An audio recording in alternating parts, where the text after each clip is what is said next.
नमस्कार दोस्तों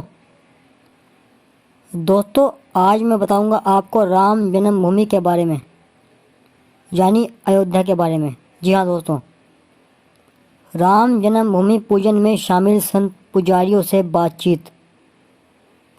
पीएम मोदी से भूमि पूजन करवाने वाले पंडित बोले, कितनी दक्षिणा मिली ये नहीं बताते। बार बार पीएम को समझा रहा था ताकि पूजन में गलती ना हो। 21 लोगों में अयोध्या के 5, दिल्ली के 5, बस्ती से 1, काशी से 5, प्रयाग से 5, दक्षिण भारत से 3 और 1 आचार्य वृंदावन से अनुष्ठान में शामिल हुए थे। अपने अपने मठों आश्रमों में लौटने लगे संत महात्मा। बोले, अब काशी मथुरा की बारी है। इकबाल बोले, पीएम सबको साथ लेकर चलना चाहते हैं। उत्तर प्रदेश में राम की नगरी अयोध्या के आसमान में कुछ देर हवाई परिक्रमा के बाद प्रधानमंत्री मोदी का हेलीकॉप्टर जब साकेत ग्राउंड पर उतरा तो जय श्री राम के नारों की आवाज़ उस आसमान तक जरूर पहुंची होगी। जब हनुमानगढ़ी के दर्शन पूजन कर मोदी जन्मभूमि पहुंचे, वहां दंडवत रामलला को प्रणाम किया, विधि विधान से भूमि पूजन किया तो पूरी अयोध्या टकटकी लगाए उन्हें टीवी पर देख सुन रही थी। सड़कें सुनसान थी, मानो परिंदे भी उड़ने से पहले कुछ देर के लिए पर थामे बैठ गए हों। पूरी अयोध्या टीवी से चिपकी उनका भाषण सुन रही थी, अपने शहर में महसूस कर रही थी। 3 घंटे तक अयोध्या का सन्नाटा साफ महसूस किया जा सकता था। राम जन्मभूमि पर पूजन के बाद सभी मेहमानों ने रामलला के दर्शन किए और उसके बाद जहां वो ठहरे थे वहां लौट आए। मोदी जी से भूमि पूजन के विधान कराने वाले पंडित चंद्रभान पांडे भी कार सेवकपुरम लौट आए। यहाँ उनकी हमारी मुलाकात हुई। हमारे लिए यह गौरव का क्षण। चंद्रभान पांडे, जी हाँ, चंद्रभान पांडे कहते हैं उनके लिए ये बहुत गौरव का क्षण था। उन्होंने बताया कि पूरा अनुष्ठान संस्कृत के श्लोकों में हुआ है, पूजन में कोई गलती ना हो, इसलिए साथी पुरोहित बार बार पीएम को समझा रहे थे। पूरे अनुष्ठान को पीएम मोदी ने बड़ी तन्मयता से पूरा किया। यह खुद भी कोई गलती नहीं चाहते थे।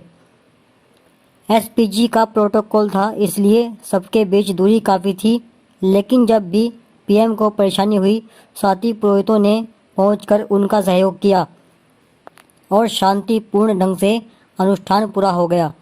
उन्होंने बताया कि मुख्य रूप से मैं और आचार्य जयप्रकाश काशी से थे।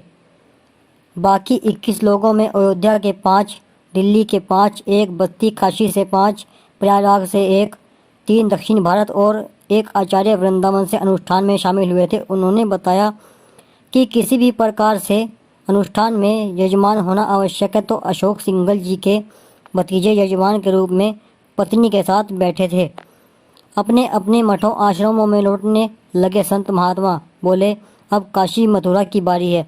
भूमि पूजन कार्यक्रम में शामिल होने के लिए देश भर से आए कुछ संत स्थान वैदेही भवन में ही ठहरे हुए थे।